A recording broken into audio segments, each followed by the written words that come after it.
आपने अध्यात्म का रास्ता कैसे चुना? अध्यात्म का रास्ता मैंने खुद नहीं चुना। ये आपको एक परिवार से ही प्राप्त होता है। परिवार की जो आपकी मार्ग होता है, भक्ति मार्ग, आप उसी से ही आगे बढ़ते हैं। भागवत का सार क्या है और उसका महत्व क्या है? भा से भक्ति, गा से ज्ञान, व से वैराग्य और ता से तत्व की प्राप्ति। आपकी नजर में तंत्र क्या है? तंत्र कोई तामसिक मार्ग नहीं है, तंत्र सात्विक मार्ग है। तंत्र की शुरुआत कहाँ से हुई है? तंत्र की शुरुआत भगवान शिव से ही हुई है। महादेव ने ही सारा ज्ञान दिया है। आज का जो युवा है वो तंत्र की तरफ आकर्षित हो रहा है बहुत ज्यादा।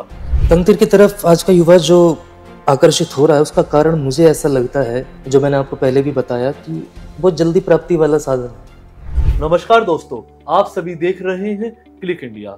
हमारे साथ आज बहुत ही खास मेहमान मौजूद है, नित्यानंद हितेशी महाराज जी, जो भागवत आचार्य है।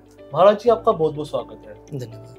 आज हम महाराज जी से भागवत सार के बारे में और तंत्र को लेकर जो भी मिथ है उस पर चर्चा करेंगे। सर, मैं आपसे जानना चाहूंगा महाराज जी की ये बताइए कि आपकी जिंदगी में कैसे शुरुआत हुई और आपने अध्यात्म का रास्ता कैसे चुना, जो आप एक भागवत कथावाचक बने।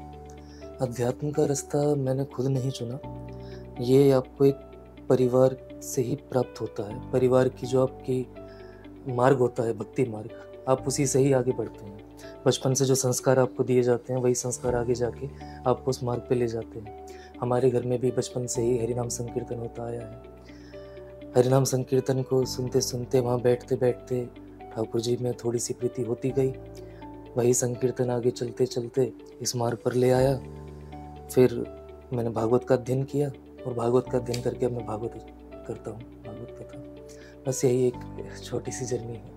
सर, कैसा अनुभव है आपका भागवत का लेके महाराज जी? और ये बताइए कि इसमें भागवत का अगर दर्शकों को कहा जाए, बताया जाए तो क्या है भागवत का सार, क्या है और उसका महत्व क्या है आपकी नजर में? मैंने अपने पूज्य गुरुदेव से जो भी सीखा है, मेरे पूज्य गुरुदेव आवाहन अखाड़े का श्री मंत्र सेक्रेटरी रहे हैं, उन्होंने ही मुझे भागवत सिखाई है। उन्होंने जो भी मुझे सार बताया है, भा से भक्ति, गा से ज्ञान, व से वैराग्य और ता से तत्व की प्राप्ति। भक्ति, ज्ञान और वैराग्य के द्वारा तत्व की प्राप्ति कराना ही भागवत का सार है। भागवत में भक्ति भी है, ज्ञान भी है और वैराग्य भी है। भक्ति मार्ग में आप जा सकते हैं तो भी आपको प्राप्ति हो जाएगी। ज्ञान मार्ग में आप जा सकते हैं तो भी प्राप्ति हो जाएगी। वैराग्य मार्ग में आप जाएं तो भी प्राप्ति हो जाएगी। किसी भी प्रकार से हमें तत्व की प्राप्ति करनी है। तत्व कौन है? भगवान कृष्ण, जो भागवत के प्रधान इष्ट हैं। यही भागवत का सार मेरे पूज्य गुरुदेव ने बतलाया है। आपने बहुत सारी जगह कथाएं करी। लास्ट टाइम आपने कहाँ की थी कथा? अभी कासगंज कथा थी हमारी। उससे कुछ एक्सपीरियंस के बारे में बताइए, कैसा रहा आपका अनुभव वहाँ पे? अनुभव अच्छा था। ग्रामीण क्षेत्रों में कथा करने में वहाँ के लोगों में श्रद्धा भाव बहुत अधिक होता है शहरों की अपेक्षा। लेकिन कुछ भ्रांतियाँ गांवों में जो फैली हुई हैं, उनको लेकर मैं कहना चाहूँगा कि उनको स्वयं पढ़ना चाहिए, शिक्षा ग्रहण करनी चाहिए या किसी ऐसे विद्वान व्यक्ति से कथा सुने जो कथा का सार उनको बतला सके। अभी मैं जब कासगंज गया, वहाँ पर मुझे पता चला कि कंसवध का उनका अलग ही एक कार्यक्रम है। जब कंसवध हुआ तो अगले दिन मेरे पास आकर किसी ने कहा, आपने कंसवध नहीं कराया। मैंने कहा, कंसवध तो हो चुका है। उन्होंने कहा, नहीं, हमारे यहाँ ऐसा होता है कि पेड़ पर मटकी टांग देते हैं और जो व्यासपीठ पर व्यास बैठा होता है, वो चिड़िया मारने वाली जो बंदूक होती है उससे निशाना लगा के वो मटका फोड़ते हैं, तब कंसवध होता है। मेरे लिए बड़ी अटपटी सी और बड़ी नई बात थी। उनको मैंने फिर समझाया कि ऐसा भागवत में तो कहीं वर्णन नहीं है। आप अपने मन से कुछ भी धारणाएं बना लें या कुछ भी आप नई नई कहानियां बनाकर उस पर चलने लगे तो उनका कोई लाभ नहीं है। भागवत में ऐसा कहीं वर्णन नहीं है। तो अलग अलग स्थानों पर अलग अलग धारणाएं हैं, उनकी अलग अलग मानसिकताएं हैं, लेकिन फिर भी ग्रामीण क्षेत्रों में शहरों की अपेक्षा अधिक श्रद्धा भाव है। महाराज जी, भागवत की बात हो गई है थोड़ी सी, लेकिन अब मैं ना कुछ अलग सा मुद्दा लेके आना चाहता हूँ आपके सामने। आजकल यूथ में बहुत ज़्यादा इंटरेस्ट है और लोग इसको सर्च भी कर रहे हैं और उसको लेकर ना बहुत सारे मिथ भी है लोगों के अंदर, जैसे मैंने अपने इंट्रोडक्शन में भी कहा था। तो मैं तंत्र पे बात करना चाहता हूँ थोड़ी सी आपसे, ठीक है? तो सबसे पहले हमारे दर्शकों को ये बताइए कि आपकी नज़र में तंत्र क्या है और ये किसके लिए है? तंत्र को आज के समय में बहुत ही तोड़ मरोड़ के लोगों के सामने रखा जाता है। जब हम तंत्र के बारे में सुनते हैं या किसी से हमें पता चलता है कि तंत्र, तो तंत्र से हमारा सीधा ध्यान जाता है एक लंबी जटा वाले, काले कपड़े पहने हुए, भस्म लगाए हुए, खोपड़ियाँ, हड्डियाँ, ये सब हाथ में, और कुछ भी ऐसी क्रियाएं जो सामान्य व्यक्ति के लिए बहुत ही अटपटी होती है। तो तंत्र से हमारा ध्यान सीधा वहीं जाता है। लेकिन तंत्र एक बड़ा सात्विक और बड़ा सरल तो नहीं कहूँगा, लेकिन जल्दी का मार्ग है परमात्मा की प्राप्ति का। तंत्र की जो भी ज्ञान है तंत्र के बारे में, वो सब भगवान शिव के द्वारा कहा गया है और पार्वती जी को कहा गया है। तो भगवान शिव ने जितना भी तंत्र बताया है वो बहुत ही शीघ्र परमात्मा की प्राप्ति का मार्ग है। इसमें कोई भी आपको तामसिक प्रवृत्ति वाली भावना या उस प्रकार से आप तामसिक प्रवृत्ति से तंत्र को नहीं पा सकते। तंत्र में आप प्रवेश भी नहीं कर सकते, बड़ा सात्विक रहना पड़ता है। तंत्र की एक सबसे बड़ी एक क्रिया है जिसको भैरव भैरवी साधना कहते हैं। वैसे ये साधनाएं इतनी गहन हैं, गुप्त हैं, इनको बताना नहीं चाहिए, लेकिन फिर भी एक इसका बड़ा सुंदर प्रमाण है। भैरव भैरवी साधना में केवल 9 दिनों में आप परमात्मा की प्राप्ति कर सकते हैं। 9 दिन में कुंडलिनी जागरण का सबसे शीघ्र वाला मार्ग है। लेकिन तंत्र को आज के समय में जैसा परोसा जाता है वो लोगों को डरा देता है। भैरव भैरवी साधना में बहुत ही सात्विक रहना पड़ता है, अपने अंदर बहुत ही संयम रखना पड़ता है, जो लोग नहीं रख सकते। इसलिए लोगों को जो परोसा जाता है वो डराने वाला होता है, भयभीत करने वाला होता है। तो महाराज जी इसके कुछ प्रकार बताइए। आपने सात्विक बताया, क्योंकि लोगों को तो ये लगता है ना इसमें तो पूरा का पूरा तामसिक है इसका, और इसका जिसमें कैसे मतलब इसका प्रकार किस तरीके का होता है। इसमें सात्विक होता है, इसमें जिसमें दारू का इस्तेमाल, मदिरा, मांस, कैसे अलग या अलग है उससे? तंत्र के 5 मकार होते हैं, मांस, मत्स्य, मदिरा, मैथुन, मच्छ। ये तंत्र के 5 मकार हैं। तंत्र में इनका प्रयोग होता है, लेकिन वो अलग अलग साधनाओं में होता है। तंत्र की जितनी भी साधनाएं हैं, एक उग्र होती है और एक शांत होती है। तो तंत्र कोई तामसिक मार्ग नहीं है, तंत्र सात्विक मार्ग है। और किसी भी साधना में साधक का सात्विक रहना ही सबसे आवश्यक होता है। जैसे आपने अभी बात की कि शराब का और मांस का, इन सब का प्रयोग होता है।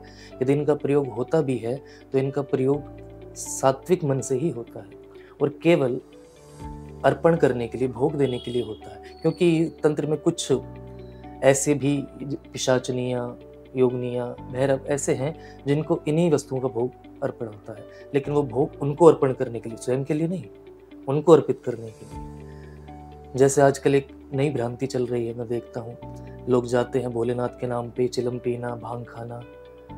भोलेनाथ ने तो शायद ऐसा कभी किया भी नहीं होगा। बिल्कुल, उन्होंने तो जहर पिया था। यदि पीना चाहे उनके नाम पे तो जहर पी सकते हैं। ऐसे ही लोग तंत्र में भी करते हैं। जिनको भोग देना चाहिए शराब का या मांस का, वो भोग देने के नाम पर खुद ग्रहण करते हैं। मैं अक्सर देखता हूँ कि भैरव बाबा जाते हैं लोग, वहाँ पर शराब चढ़ती है, भैरव बाबा को भोग लगता है, तो भोग लगाने के बाद ले आते हैं वहाँ से खुद पीने के लिए। लेकिन भैरव बाबा का भोग है तो उन्हीं को ही अर्पित करने दीजिए। आप स्वयं उसको ग्रहण करके फिर उस तामसिक मार्ग पर चलना चाहें तो फिर ये आपकी बुद्धि की बात है। तो भैरव बाबा को अगर शराब चढ़ाए तो पूरी चढ़ाए, चढ़ाए उनको, मतलब वापस न लें। इसका मैं आप एक बता देता हूँ उदाहरण। भैरव बाबा को शराब चढ़ाने का बड़ा सुंदर वो है, यदि कोई व्यक्ति किसी के जीवन में शराब इतनी ज़्यादा आ गई है कि वो छोड़ नहीं पा रहा है, तो वो रविवार को जाए, वहाँ पर शराब चढ़ाए, प्रार्थना करे कि मैं छोड़ना चाहता हूँ, आपको अर्पित कर रहा हूँ। आप पाएंगे कि 5 रविवार के बाद उसका मन खुद ही करना बंद कर देगा, क्योंकि वो अपने मन के भाव वहाँ पे अर्पित कर रहा है शराब के रूप में। तो उसके जीवन से जो शराब है वो वहाँ पर चली गई। लेकिन लोग वहाँ से वापस लेकर आ जाए और पीने लगे तो अपना जीवन खराब करने वाली बात है। तो सर अगर ये बात की जाए महाराज जी, तो तंत्र की शुरुआत कहाँ से हुई है? हमें तंत्र की शुरुआत, मतलब जो आया वर्ड कहाँ से आया? तंत्र की शुरुआत भगवान शिव से ही हुई है। महादेव ने ही सारा ज्ञान दिया है। क्योंकि हमारी जितनी भी सात्विक साधनाएं हैं उनका जो कार्यकाल है बहुत लंबा है। जैसे अब ध्यान मार्ग ले लीजिए, ध्यान मार्ग में यदि हम प्रवेश करते हैं, हम ध्यान करते हैं, तो ध्यान में कितना समय लगेगा नहीं पता। मैं भी लगभग 12 वर्ष मैंने लगातार ध्यान किया। उसके बाद जाके एक क्षण के लिए एहसास हुआ था कि ध्यान में कुछ होता है। 12 वर्ष तक कुछ भी पता नहीं लगा, लेकिन वो अभ्यास की बात थी कि करना ही है, क्योंकि गुरुदेव की ऐसी आज्ञा थी कि करना है। तो 12 वर्ष तक अभ्यास चलता रहा, लेकिन 12 वर्ष बाद जब एक क्षण के लिए हुआ तब एहसास हुआ कि हाँ ये भी होता है। लेकिन वो बहुत लंबा कार्यकाल है।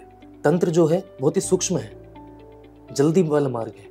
जिसको जल्दी से प्राप्त करना है कुछ, वो तंत्र में प्रवेश करता है। लेकिन तंत्र में प्रवेश करने के लिए बहुत सावधानियां चाहिए। तंत्र मार्ग में सबसे पहले तो गुरु आवश्यक है।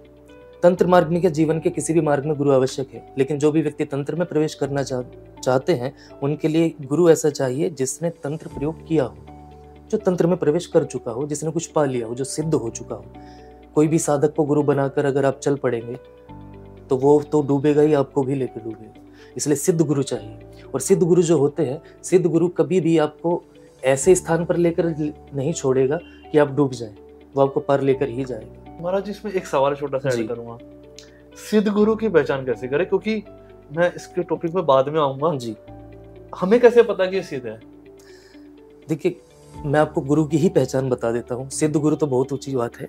अगर हम गुरु को ही पहचान ले कि गुरु कैसा होना चाहिए, तो मेरा मानना ऐसा है कि आज के समय में जो भाग दौड़ मची हुई है, गुरु बनाने की होड़ जो मची हुई है कि उसके अधिक शिष्य हैं उसे गुरु बनाना चाहिए, उसका इतना ऊंचा नाम है उसको गुरु बनाना चाहिए, तो शायद यदि हम ये समझ जाएं कि गुरु कैसा होना चाहिए तो शायद 80% लोग गुरु बनाना छोड़ देंगे। गुरु गीता में गुरु की परिभाषा लिखी है पूर्ण रूप से, गुकारो गुणातीता, रूकारो रूप रहिता, गुण रूप विहीनस्य गुरुरिभि अभिधीयते।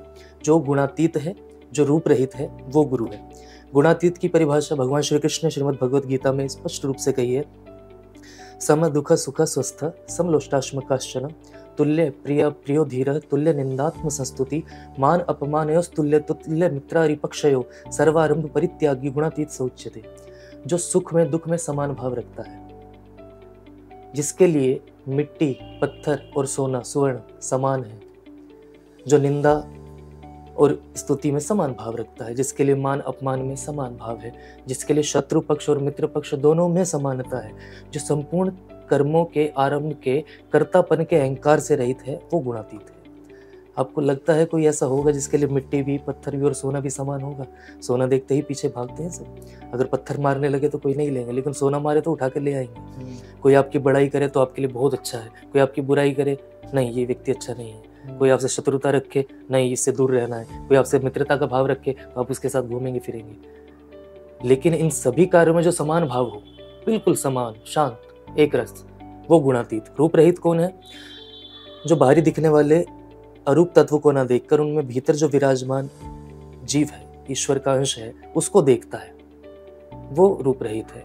उसके लिए बच्चा बूढ़ा स्त्री पुरुष सब एक समान है। जो गुणातीत है, जो रूप रहित है, वो गुरु है। यदि ऐसा गुरु मिल जाए तो वही सिद्ध है। सिद्ध गुरु वही है। ठीक है। अब क्योंकि मैंने सवाल इसलिए पूछा था क्योंकि क्या काला जादू, वशीकरण और ये सब कुछ एक तंत्र का ही पार्ट है क्या, या अलग है? क्या काला जादू तंत्र का पार्ट नहीं है। काला जादू की जो उत्पत्ति है, या मेरे विचार से जो इसका आया है, जितना मैंने पढ़ा है, जानकारी मिली है, काला जादू दक्षिण अफ्रीका से चला है। वहाँ का काला जादू सबसे ज़्यादा प्रसिद्ध है। दूसरा बंगाल, वहाँ पर काला जादू सबसे ज़्यादा प्रसिद्ध है। काला जादू इसलिए कह देते हैं हम क्योंकि वो नकारात्मक चीज़ों के लिए प्रयोग करते हैं, इसलिए हम उसे काला जादू कह देते हैं। तंत्र में बहुत सी ऐसी बातें हैं, जब भी हम किसी साधना को करने जाते हैं तो उसमें पहले स्पष्ट रूप से यही लिखा होता है, इसको किसी भी अनैतिक कार्य के लिए प्रयोग ना करें। यदि आप उसको अनैतिक कार्य के लिए प्रयोग करते हैं तो वो काला जादू हो जाता है। यदि आप उसको सात्विक कार्य के लिए, किसी की भलाई के लिए प्रयोग कर रहे हैं तो वो तंत्र है, तब तक वो तंत्र है। उसके बाद अगर आपने किसी की बुराई के लिए, किसी को परेशान करने के लिए उसका प्रयोग करना प्रारंभ किया, वही काला जादू बन जाता है। ये वशीकरण, ये सब इसी के छोटे छोटे हाँ, पार्ट हैं। तंत्र में वशीकरण, उच्चाटन, मारण, स्तंभन, मोहन, ये सब तंत्र के ही प्रयोग है। ये सब सुनने के बाद तो कहीं ना कहीं लोगों में तंत्र को लेके बहुत डर है। तो इतना डर कैसे मतलब हटेगा? ये साइकोलॉजिकली लोग, आदमी सोचता है तो डर जाता है कहीं ना कहीं। तंत्र को लेकर डर इसलिए है क्योंकि लोग सुनकर प्रयोग कर देते हैं, या किसी अनाड़ी गुरु की देखरेख में करते हैं तो उनके साथ जो भी घटनाएं घटती हैं तो उससे डर बना रहता है। यदि आपके पास, मैंने पहले भी कहा कि अगर कोई सिद्ध गुरु नहीं है तो किसी भी तरह का प्रयोग आपके लिए वर्जित है, पूर्णतया वर्जित है। तंत्र में भी सबसे पहले यही बात आती है, यदि आप इसको पढ़ रहे हैं, सिर्फ पढ़ रहे हैं, तो भी इसका प्रयोग केवल सिद्ध गुरु की देखरेख में ही करें। तंत्र का प्रारंभ ही है गुरु से। ओके। लेकिन लोग क्या करते हैं, कहीं से सुन लिया, कोई ऐसा मिल गया, आपने किया, हाँ मैंने किया है, मुझे भी करा दो। वो वहाँ तक पहुँचा है या नहीं इसकी हमें जानकारी नहीं है, लेकिन उसकी देख रेख में हमने करना शुरू किया तो उसका तो दुष्परिणाम हमें भुगतना ही पड़ेगा। फिर आप अपने यदि विचार, अपना अनुभव किसी को बताएंगे तो किसी सामने वाले को मन में डर ही रहेगा, वो तो भयभीत ही होगा। तो इसलिए ये डर जो बना हुआ है ये गुरु के अभाव में। ओके। और सर अगर महाराज जी बात की जाए तो बहुत सारे सिद्ध गुरु हैं जी। आपके ख्याल से इस वक्त कोई है ऐसे सिद्ध गुरु भारत में, तंत्र के इसमें? भारत में बहुत, भारत कभी भी, एक तो भारत भूमि ऐसी है, यहाँ पर प्रत्येक काल में संत महात्मा सिद्ध हमेशा रहते हैं। ये भारत भूमि इतनी महान है तो आज के समय में भी बहुत है, लेकिन सभी थोड़ा छिपे हुए हैं, दुनिया से थोड़ा दूर। जो ज़्यादा समाज में घुसे हुए हैं उन्हें मैं नहीं मानता कि बहुत ज़्यादा सिद्ध पुरुष रहे होंगे। जो समाज से थोड़ा कटे हुए हैं वो वास्तव में सिद्ध हैं, महापुरुष हैं, और उनके पास अच्छी जानकारी भी है, लेकिन उस जानकारी का ना तो वो कोई प्रयोग करते हैं। हाँ, समाज की भलाई के लिए जब कब उन्हें समय मिलता है या जब उन्हें लगता है कि अब समाज के लिए ये कार्य आवश्यक है तब वो कर देते हैं, लेकिन वो समाज से कटे हुए हैं। तो उनका मैं, यदि मुझे जानकारी हो भी तो उनका नाम लेकर उनको परेशान नहीं करना चाहूँगा, क्योंकि आजकल मैं देखता हूँ सोशल मीडिया के माध्यम से लोग ऐसे स्थानों पर जाना ज़्यादा पसंद करते हैं जो गुप्त हैं, ऐसे लोगों के पास जाना पसंद करते हैं जो गुप्त हैं। यदि उनका नाम ले भी लूँ मैं तो उनको ही परेशानी होगी, तो इससे अच्छा है कि वो अपने स्थान पर रहें जहाँ भी। महाराज जी तंत्र की बात हो रही है और अघोर पंथ की बात ना हो तो टॉपिक अधूरा है। तो जो अघोर पंथ है वो क्या है? घोर का अर्थ होता है अति या भयंकर। मैं आपके इसी शब्द में ही तंत्र की पूरी व्याख्या देता हूँ। घोर का अर्थ होता है भयंकर या अति, और अघोर का अर्थ होता है जहाँ अति नहीं है, जो भयंकर नहीं है, जो सरल है, वो तंत्र है। अघोरी का मतलब होता है सरल, लेकिन आजकल अघोरी का मतलब हो गया है भयंकर। उस शब्द का ही उल्टा कर दिया है। घोर बहुत भयंकर, और अघोरी जो बिल्कुल सरल हो। जो सरल होता है वही अघोरी है। जो आपको दिखने में भयंकर दिखाई दे रहा हो वो अघोरी नहीं हो सकता, ना ही वो मार्ग अघोरी हो सकता है। जिस मार्ग पर डर लगे या जो मार्ग भयंकर हो वो मार्ग अघोर नहीं हो सकता, क्योंकि अघोर मार्ग तो सरल है। जितना सरलता से आप आगे बढ़ते जाएंगे वो है, और सरल होना ही सबसे कठिन है। अघोर की आजकल जो परिभाषा लोगों ने चलाई हुई है, अघोर से आप वही समझते होंगे। आजकल जो हम भी देखते हैं, कुंभ में देखते हैं ज़्यादातर, उनको हम कह देते हैं अघोरी, लेकिन वो अघोरी नहीं है। वो एक संप्रदाय है, नागा संप्रदाय जो चलते हैं, उनमें अलग अलग उनकी विचारधाराएं हैं। जैसे मैं बहुत से ऐसे संतों से मिला हूँ, सिद्धों से मिला हूँ, जो अनेक वर्षों से हाथ ऊपर करके खड़े हैं, उन्होंने हाथ नीचे नहीं किया। जो अनेक वर्षों से केवल खड़े ही हैं, खड़ेश्वरी महात्मा होते हैं, जो दोनों में तपते हैं बीच में। ये एक हठ योग है, इसको आप अघोर नहीं कह सकते। ये हठ मार्ग है, हठ योग का मार्ग है।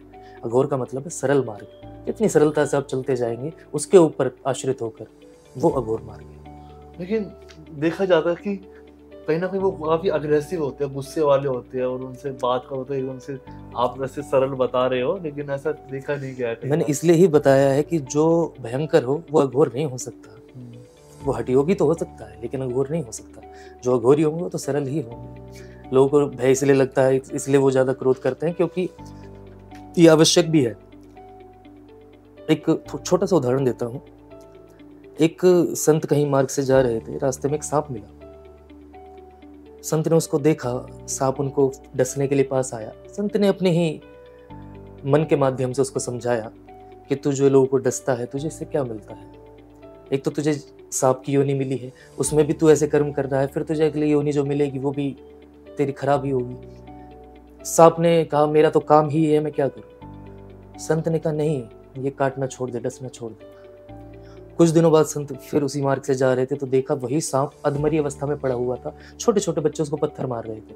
संत ने उस सांप को देखकर पूछा तेरी ये स्थिति कैसे हुई? सांप ने कहा कि आप इन्हें तो कहा था किसी को डसना नहीं है। संत ने कहा मैंने तुझे डसने के लिए मना किया था, मैंने तुझसे ये तो नहीं कहा कि फुफकार भी ना मारे।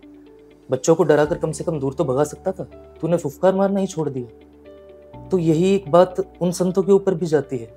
यदि वो लोगों को गुस्सा करके ऐसे भगाएं ना अपने पास से, तो उनके पास इतनी भीड़ इकट्ठी हो जाएगी कि उनका जो स्वयं का समय है वो फिर उस भीड़ के लिए चला जाएगा। वो अपना समय बचाने के लिए ये कार्य करते हैं। इसलिए जितने भी सिद्ध योगी हुए हैं, अक्सर देखा जाता है कि वो मुख से बड़े कड़वे होते हैं, वो बड़े क्रोधी स्वभाव के होते हैं, क्योंकि वो दूर रखते हैं, समाज से दूर बचकर रहना चाहते हैं और लोगों को भी अपने से दूर रखने के लिए उनको ऐसा बनना पड़ता है। लेकिन भीतर से संत हृदय नवनीत समाना, वो तो मक्खन के समान कोमल है भीतर से, लेकिन उनको मुख से ऐसा रहना पड़ता है। महाराज जी ये बताओ कि आज का जो युवा है वो तंत्र की तरफ आकर्षित हो रहा है बहुत ज्यादा, क्या ये कितना सही है और ये कितना गलत है? तंत्र की तरफ आज का युवा जो आकर्षित हो रहा है, उसका कारण मुझे ऐसा लगता है, जो मैंने आपको पहले भी बताया, कि बहुत जल्दी प्राप्ति वाला साधन है। और आज का युवा ऐसा हो गया, उसे जल्दी से जल्दी कोई भी वस्तु चाहिए, बहुत जल्दी चाहिए, कुछ भी पाने की बहुत जल्दी लगी है, सबको जल्दी की ओर लगी है। वो आप बचपन से ये देखते हैं, जो रेस चली हुई है बच्चों की पढ़ाई से लेके जॉब तक, वो सारी जो हमारी मानसिकता बन गई है वही तंत्र को लेके भी है। हमें कुछ भी वस्तु चाहिए, वो जल्दी से जल्दी कैसे मिले? तंत्र से। अभी कुछ दिनों पहले ही इंस्टाग्राम पे किसी ने एक वीडियो डाली हुई थी छाया पुरुष साधना के बारे में। एक साधना होती है छाया पुरुष, उसके बारे में उन्होंने डाला हुआ था, कुछ मंत्र डाले हुए थे वो भी, और उसमें कहा हुआ था कि बड़ी गुप्त साधना है, इसको हर किसी को बताना नहीं चाहिए, लेकिन फिर भी मैं बता रहा हूँ। और जो भी तरीका उन्होंने बताया बड़ा गलत बताया। छाया पुरुष साधना मैंने की हुई है, मुझे उसका परिणाम भी पता है क्या हुआ था, लेकिन मैंने गुरु के सानिध्य में की थी, इसलिए उसका परिणाम दुष्परिणाम नहीं निकला। मैंने उसको देखा वीडियो को, मुझे लगा ये गलत है, इसको अगर सुन के किसी ने प्रयोग किया तो उसका दुष्परिणाम बहुत भयंकर होगा, वो शायद व्यक्ति ना झेल पाए। मैंने उसमें नीचे कमेंट लिख दिया कि यदि दुर्लभ है या गुप्त है तो बतानी नहीं चाहिए, और यदि बता रहे हो पूर्ण तरीके से बताओ और फिर उसके दुष्परिणाम भी बताओ। इसके बाद मेरे पास बहुत से मैसेज आने शुरू हो गए कि आप बताइए छाया पुरुष कैसे, आप बताइए। मैंने सबको एक ही बात कही, यदि आपके पास गुरु है तो आप इस विषय में पूछें, यदि गुरु नहीं है तो आप इस विषय से दूर रहें। वैसे होती क्या है? छाया पुरुष एक ऐसी साधना है जिसमें आपके पास आने वाले किसी भी व्यक्ति के मन में क्या है, वो आपसे क्या प्रश्न करने वाला है, आपको पहले पता चल जाता है। जब भी मतलब लोगों का इतना इंटरेस्ट आता है। हाँ जी। और महाराज जी ये जो जितना, जैसे आपने खुद सोशल मीडिया का अभी एग्जांपल दिया है, लोग इंटरनेट पे पढ़ते हैं और उस आधी अधूरी जानकारी होती है, क्योंकि गुरु के पास ही सारे गुप्त मंत्र है, सारे कुछ उन्हीं के पास ही होता है। उसके बाद वो इस तरह की साधना करने की ट्राई करते हैं और उन काफी लोगों को नुकसान भी होता है, काफी लोग इस चीज को तक पहुंच भी जाते हैं कैसे तैसे, क्या पता उनका पुराना जन्म हो, कुछ भी, वो सारे कारण हो सकते हैं।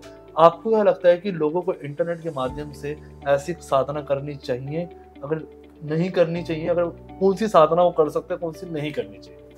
मुझे ऐसा लगता है कि तंत्र की कोई भी साधना आप कहीं से पढ़ के करें या इंटरनेट से देख के करें, आपको नहीं करनी चाहिए, क्योंकि जितने भी मंत्र हैं वो सब मंत्र कीलित हैं भगवान शिव द्वारा।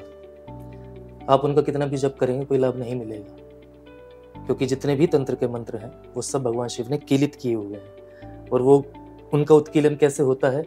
जब कोई सिद्ध गुरु आपको वह मंत्र प्रदान करता है तब उस मंत्र को आप जाप कर सकते हैं। उससे पहले आप उसका जाप करते भी रहेंगे तो आप उस साधना को नहीं प्राप्त कर सकते, इसलिए गुरु की आवश्यकता होती है।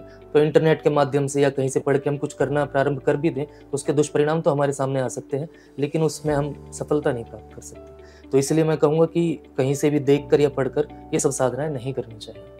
सात्विक साधनाओं में हमारे पास बहुत हैं, हमारे तो 33 कोटि देवी देवता हैं।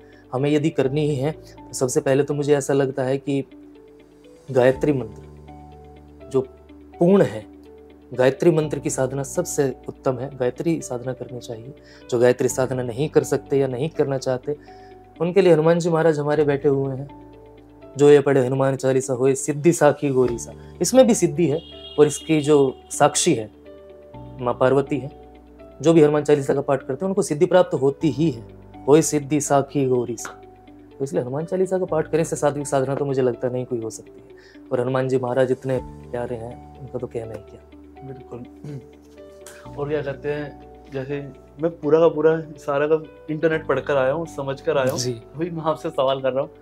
एक आजकल सबसे ज्यादा एक वर्ड ट्रेंडिंग में चल रहा है, वो साधना को लेकर लोगों को काफी उसमें रुझान भी, और उससे देखते हुए बात भी करते हो, कीवर्ड भी बन गया एक तरह से वो एसईओ का। कर्ण पिशाचनी, कुछ इसके बारे में बताइए कि ये क्या है?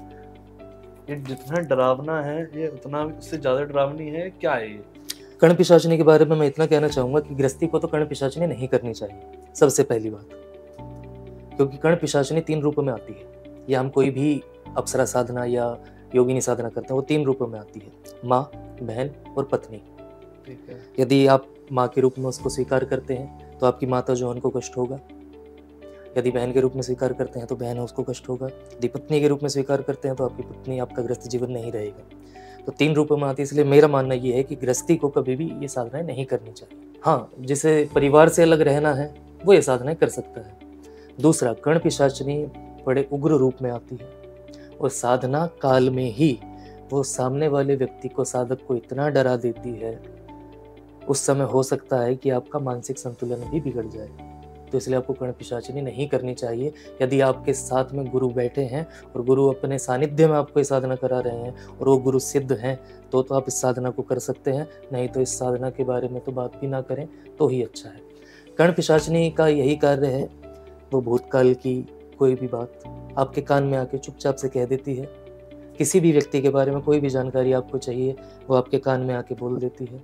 लेकिन कर्ण पिशाचिनी का जो रूप है वो बड़ा भयंकर है, इसलिए कर्ण पिशाचिनी आप किसी भी व्यक्ति को नहीं करनी चाहिए बिना गुरु की सानिध्य। और उसका फायदा उनको सिर्फ यही होगा कि जो भी बात किसी कोई व्यक्ति आता है तो उसके कान में आके उसके बारे में बता देती है। बिल्कुल, आप उससे कोई भी बता देंगी, आप उससे कोई भी प्रश्न करना चाहें तो आपके कान में बता सकते हैं। और भाभी फिर छाया साधना में, छाया साधना में जो व्यक्ति आ रहा है केवल उसके मन की बात जान सकते हैं, किस उद्देश्य से आ रहा है। लेकिन कर्ण पिशाचिनी एक ऐसी साधना है, यहाँ बैठे हुए मैं आपके घर का हाल भी बता सकता हूँ कि आपके घर पे क्या है, कौन सी वस्तु कहाँ रखी है, आपके घर पे क्या चल रहा है, ये कर्ण पिशाचिनी का कार्य होता है। कर्ण पिशाचिनी किसी भी व्यक्ति के बारे में, किसी भी वस्तु के बारे में, किसी भी स्थान के बारे में आपको वो छोटी से छोटी डिटेल दे सकती है जो केवल या तो आपको ही पता हो और हो सकता है वो डिटेल आपको भी ना पता हो। कर्ण पिशाचिनी वह सब बता सकती है आपको। लेकिन फिर मैं बात वही करूँगा कि ये साधना ना करें। और ये तो इसका जो पूरा प्रोसीजर होता है कितने दिन का होता है करने का? देखिए, कार्यकाल तो सभी का अलग अलग समय है, तो साधक के ऊपर डिपेंड करता है कि साधक की मनोदशा कैसी है, वो भीतर से कितना स्पष्ट है, उस पर गुरु की कितनी कृपा है और गुरु किस प्रकार से उसको साधना करा रहा है। ये सब गुरु के ऊपर है। जैसा गुरु है, जिस भाव से आप कर रहे हैं, उसी शीघ्रता से आपको ये साधना प्राप्त होती है। कुछ साधनाएं ऐसी भी हैं, मेरा अपना मानना ये है, साधनाएं हम बहुत बहुत सालों तक करते हैं, वर्षों तक करते हैं। एक व्यक्ति मुझे मिले थे, उन्होंने गायत्री के 24 पुरुष चरण किए थे, लेकिन उनको गायत्री सिद्ध नहीं हुई थी। और मेरे पास ऐसे भी व्यक्ति हैं जिन्होंने 1 पुरुष चरण किया है, उनको गायत्री सिद्ध है। थोड़ा इसके बारे में एक्सप्लेन करें कि कैसे? किसी भी सात्विक मंत्र को जाप करने के लिए 1.25 लाख का उसका जाप करना होता है। 1.25 लाख आप जाप करने के बाद उसके दशांश का, उसका 10% जो होता है उसका हवन करते हैं, और उस हवन का जो दशांश होता है उसका आप तर्पण करते हैं। तर्पण का जो 10% होता है उसका आप मार्जन करते हैं, दशांश, और फिर उसका दशांश ब्रह्मभोज होता है। तो ये पूरी प्रक्रिया होती है। इस पूरे कार्यकाल में आपको पूर्णतः सात्विक रहना होता है, मन से और शरीर से, विचारों से पूर्णतः सात्विक रहना होता है, सात्विक भोजन। ये पूरा कार्य होने के बाद आपको वह मंत्र सिद्ध हो जाता है, तो इसको एक पुरुष चरण कहा जाता है। लेकिन ऐसा आवश्यक नहीं कि एक बारी में ही सिद्ध हो जाए। ये भी भाग्य, आपके भाव और सबसे बड़ी बात गुरु की कृपा, इस पर निर्भर करता है।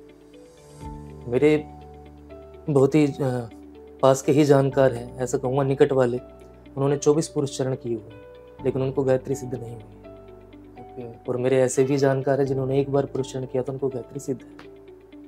तो ये सब आपके मन के भाव, सबसे बड़ी बात मैं कहूँगा भाव यहाँ पर महत्वपूर्ण है। आप किस भाव से कर रहे हैं और कितनी एकाग्रता से कर रहे हैं उस चीज़ को, और गुरु की कितनी कृपा है, सब यहीं पर ही डिपेंड करता है। महाराज जी, मेरा एक सवाल ये आया बातों में से निकल कर कि जैसे जो तंत्र मार्ग है उसमें जैसे बहुत सारी साधनाएं हैं, तो जो सबसे बेसिक साधनाएं कौन कौन सी है इसमें, जो मतलब करे तो कोई ना, आपने पहले ही बता दिया, गुरु के बिना तो बिल्कुल ना करे, और सबसे उग्र साधना कौन कौन सी है, तो इसके बारे में बता दीजिए। बेसिक साधनाएं इसमें बहुत हैं, योगिनी साधनाएं हैं, पिशाचिनी साधनाएं हैं, ये बेसिक साधनाएं हैं। या मैं कहूँ कि कोई भी लक्ष्मी प्राप्ति साधना कर ली जाए, भाग्योदय के लिए कोई साधना कर ली जाए, ये बेसिक साधनाएं हैं, इनको आप सात्विक रूप में भी कर सकते हैं।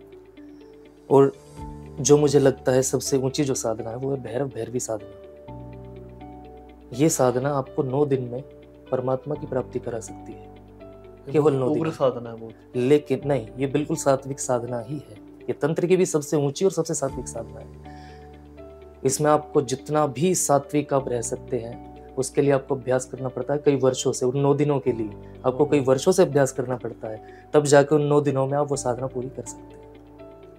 भैरव भैरवी साधना, आभास भी कुछ ऐसे होते हैं उसके अंदर आपको पूर्णतया एक एक दिन में आभास होते हैं। प्रत्येक दिन आपको नया अनुभव होगा, आपकी कुंडलिनी जागृत होती रहेंगी, आपको प्रत्येक दिन एक नया अनुभव सीखने को मिलेगा, आपको नई वस्तुएं दिखाई देनी शुरू होंगी, नए नए अनुभव जो आपके मस्तिष्क में भी ना हो वो आपको प्रत्यक्ष दिखाई देने लगेंगे भैरव भैरवी साधना। और जब पूर्णतः साधना हो जाती है, यदि 9 दिन आपके पूरे हो गए, तो आपको परमात्मा की प्राप्ति हो जाएगी। तो उसके बाद कुछ चाहिए ही नहीं। उसके बाद इसमें कुछ बेनिफिट, जिसमें क्या होगा कि आदमी बिल्कुल ही अलग हो जाएगा। बेनिफिट, मैं तो कहता हूँ हमें ये मनुष्य शरीर मिला ही इसलिए है कि हम परमात्मा की प्राप्ति कर सकें। इससे अच्छा तो बेनिफिट और कोई है ही नहीं।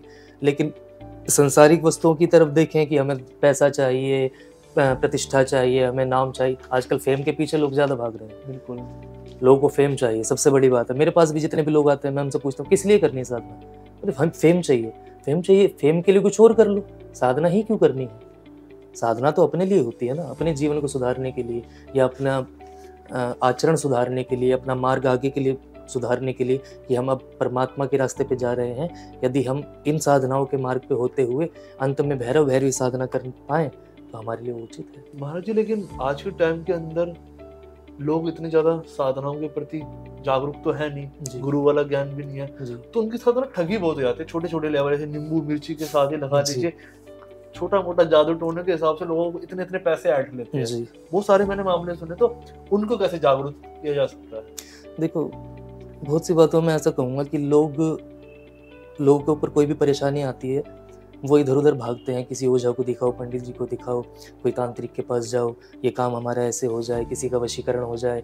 सबसे ज़्यादा तो वशीकरण के लिए लोग जाते हैं कि हमारा पति हमारी नहीं सुनता, हमारी सास हमारे बस में नहीं है, मेरा बेटा मेरी नहीं सुनता, मेरी बहू मेरी मुट्ठी में नहीं रहती है।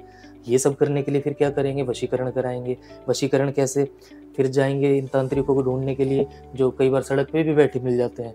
लंबे मैं आज बहुत बार देखता हूँ, बसों में भी आते हैं कार्ड देने के लिए कि बाबा बंगाली। हाँ, इस तरह के जो नाम होते हैं, वशीकरण, विदेश यात्रा में रुकावट, ग्रह, हाँ, ये सब जितने भी चलते हैं। और इनके घर में सबसे ज्यादा कलेश मिलते हैं।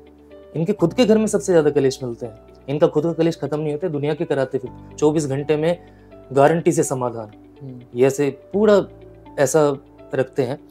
तो लोग उसकी ओर आकर्षित हो जाते हैं कि हाँ, हमें भी अपनी समस्या, दुखी तो सबको ही है, तो लोगों को लगता है हम भी जाएं उनके पास। लेकिन मैं एक बात कहूँगा यहाँ पर कि प्रारब्ध जो है वो सबको भोगना पड़ता है। ठीक है। आप अपने प्रारब्ध को काटने के लिए किसी के भी पास जाओगे या कटवाने के लिए जाओगे तो वो आपको सिर्फ लूट सकता है, आपका प्रारब्ध तो खत्म नहीं कर सकता। इसका मैं सबसे बड़ा उदाहरण दूंगा श्रीमद् भागवत का ही। भागवत जी में भगवान श्री कृष्ण का जब परलोक गमन का समय आया, तब वो द्वारिका के पास एक स्थान पर अपने सारथी को लेकर आए। उन्होंने कहा कि द्वारिका 7वें दिन डूब जाएगी, अब मेरे जाने का समय हो गया है, तुम भी जाओ। कह देना कि जितने भी स्त्री बच्चे हैं उनको लेकर अर्जुन हस्तिनापुर चले जाएं। उसके बाद भगवान अपने एक पैर के ऊपर अपना दूसरा पैर रखकर वहां पर बैठ गए। वहीं पास में एक शिकारी था, उसने दूर से देखा तो भगवान के पैर में पद्म था, उनका जो तलवा था लाल लाल हिरन के मुंह जैसा प्रतीत हो रहा था। उसे लगा कि हिरन है, उसने दूर से ही बाण मारा, भगवान को आकर लगा। वो शिकारी पास आया, उसने आकर क्षमा याचना की, मुझे क्षमा करो, मैं नहीं जानता था आपने। भगवान ने उससे एक बात कही कि ये मेरा प्रारब्ध था जो मुझे भोगना ही था। पिछले जन्म में मैंने छुप के तुम्हें बाण मारा था, तुम बाली थे और मैं राम अवतार में आया था। मरते समय तुम्हारे मन में था कि तुमने मुझे, बाली ने भगवान राम से कहा था, मारे हूं मोहि व्याध की नाई, आपने मुझे शिकारी की तरह छुप के बाण मारा है। तो मरते समय जो उसके मस्तिष्क में बात बैठी हुई थी, व्याध, शिकारी, तो अगला जन्म उसको मिला शिकारी का। और भगवान श्री कृष्ण अवतार लेकर आए, तब उसने शिकारी बन के भगवान को बाण मार के उनका प्रारब्ध खत्म किया और अपना प्रारब्ध खत्म किया। तो प्रारब्ध तो भगवान को भी भोगना पड़ता है यदि वो मनुष्य अवतार ग्रहण करके आते हैं। तो हम तो साधारण से मनुष्य हैं, हमें तो प्रारब्ध भोगना ही पड़ेगा। हाँ, इन साधनाओं से, गुरु कृपा से, ईश्वर कृपा से हमें उन प्रारब्धों को काटने की शक्ति मिलती है। और दूसरा, बहुत से ऐसे भी देखा जाता है कि कहीं तलवार लगने वाली है तो सुई से काम हो जाता है। तो भगवान इतना ही करते हैं। भगवान इतना कर सकते हैं, लेकिन इन तांत्रिक जो ये नींबू मिर्ची काटने वाले ये इतना भी नहीं कर सकते। इसलिए इनके पास ना जाके भगवान की शरण में जाओ, उनसे प्रार्थना करो। और हनुमान जी महाराज संकट कटे मिटे सब पीरा, जो सुमर अनुतुल बीरा, उनकी शरण में जाओ। और क्या कहते हैं, लगे हाथ ये भी बता दीजिए कि लोगों को प्रेत बाधाएं होती है, बहुत सारे संकट होते हैं जी, तो उस सिचुएशन में वो क्या कर सकते हैं अगर वो कुछ ज्यादा मतलब अगर परेशान है? देखिए, इसमें भी मैं एक बात कहूँगा कि 90% मुझे ऐसा लगता है कि मानसिक रोगी होते हैं। जितने भी प्रेत बाधा से होते हैं 90% मानसिक रोगी होते हैं। केवल 10% जो मेरे आते हैं संपर्क में, 10% मुझे ऐसा लगता है कि वास्तव में उनके ऊपर कोई ऐसी बाधा होती होगी। अन्यथा 90% तो केवल मानसिक रोगी होते हैं। वो अपने अंदर जो विचार होते हैं वो इतने कुंठित हो जाते हैं, समय समय पर आपको दबाया जाता है, भीतर जो आपके विचार इकट्ठे होते रहते हैं, आप दब दब के सब चीज़ों से परेशान होते रहते हैं। वो एक बार फिर लावा बन के फूटते हैं तो सामने वाले को ऐसा लगता है कि आपके ऊपर कोई सवारी आ गई, या आपके ऊपर भूत आ गया, या आपके ऊपर कोई बाधा है। लेकिन वो केवल मानसिक रोगी होते हैं। हाँ, लेकिन मानसिक रोगी का भी जो उपाय है, जो इलाज है, वो उनको उसी तरीके से ही करना पड़ेगा। उनको दिखाना भी पड़ेगा कि आपके ऊपर झाड़ फूंक से ही असर हो रहा है। और मैं देखता हूँ कि ऐसा करने से उनको लाभ भी मिल जाता है, क्योंकि उनके मस्तिष्क में बैठा हुआ है कि मेरे ऊपर कुछ ऊपरी है, तो उनको सामने दिखता है कि मेरे साथ अब उपचार हो रहा है या उपाय हो रहा है, तो वो ठीक भी हो जाते हैं। लेकिन जो 10% है, यदि उनको वास्तव में ऐसी कोई समस्या है तो प्रेत बाधा के लिए बहुत से उपाय हैं। एक तो हनुमान जी महाराज ही हैं, भूत पिशाच निकट नहीं आवे, महावीर जब नाम सुनावे। एक तो हनुमान जी महाराज हैं। दूसरा गायत्री सबसे उपयुक्त है। किसी भी व्यक्ति के पास ऐसी कोई प्रेत बाधा हो तो गायत्री मंत्र सबसे लाभकारी है। गंगा जल सबसे ज़्यादा लाभकारी है। और यदि ऐसा कोई समस्या होती भी है, लोग बालाजी जाते हैं, वहाँ पर भी उपाय हो जाते हैं। लेकिन बालाजी में केवल हनुमान जी महाराज की शरण में, वहाँ पर भी बहुत लूटने, ऐसा नहीं मैं कहूँगा कि सभी हैं, लेकिन लूटने वाले वहाँ पर भी बहुत बैठे होंगे। तो गुरु की शरण में जाएं या परमात्मा की शरण में जाएं, या कोई आपको वास्तव में लगता हो कि जानकार व्यक्ति है तो उसकी शरण में जाएं। ऐसे समय इन तांत्रिकों के पास जाकर नींबू मिर्ची ना कटवाएं तो उत्तम है। ठीक है। और जैसे तंत्र की बात होगी, अध्यात्म की बात होगी, जैसे जिन युवाओं को अध्यात्म की ज्यादा जानकारी नहीं, तो उनको क्या ज्ञान देना चाहेंगे कि आप कैसे वो अध्यात्म में आगे बढ़ सकते हैं? जो युवा पीढ़ी है आज के समय में, एक तो सबसे बड़ी बात मैं कहूँगा, धैर्य नहीं है। धैर्य ना होने के कारण उनको हबड़ तबड़ मची हुई है कि जल्दी से जल्दी कुछ भी पाना है, बहुत जल्दी पाना है। और अध्यात्म के मामले में भी मैं देखता हूँ, अध्यात्म के मार्ग में भी यदि जाना है तो बहुत जल्दी कुछ पाना है। लेकिन अध्यात्म का मार्ग इतनी सरलता से पाने वाला नहीं है, धैर्य रखना पड़ता है। और अध्यात्म, जहाँ तक अध्यात्म की बात है, अध्यात्म केवल ये नहीं है कि आप पूजा पाठ करते हैं, मंदिर जाते हैं, केवल ये अध्यात्म नहीं है। आप दूसरों का हित करते हैं, परहित करते हैं, दिन दुखियों की सेवा करते हैं, इसे भी मैं अध्यात्म का मार्ग कहूँगा। और अध्यात्म मार्ग में, भक्ति मार्ग में यदि प्रवेश करते हैं तो भक्ति तो बड़ी कठिन है। ईश्वर के प्रति जो हमारा भाव है, हमारा प्रेम का भाव, जो हम उसको स्वयं को समर्पित करके रखते हैं, अपने भाव कुछ भी, वो अध्यात्म का मार्ग उचित है। लेकिन एक कट्टर सनातनी वाली जो आजकल चली हुई है, वो कट्टर सनातनी अग्रेसिव वाला, वो भी मैं कहूँगा किसी हद तक ठीक है, किसी हद तक, लेकिन सदा नहीं। वो समाज के लिए उचित है, लेकिन आपके खुद के लिए उचित नहीं है जी। समाज के लिए इसलिए उचित है कि समाज पे यदि कोई ऐसी समस्या आती है या कोई विपत्ति आती है, तो उस समय तो आप उस अग्रेसिव नेचर के साथ, उस कट्टरपंथ के साथ जो आपकी भावना है, तब तो उसमें रह सकते हैं, सही है वो। लेकिन स्वयं के लिए तो शांत ही होना पड़ेगा। और शांत होने के लिए सबसे अच्छा उपाय मैं बताऊंगा आज के युवा के लिए, मेडिटेशन। उसे ध्यान करना चाहिए।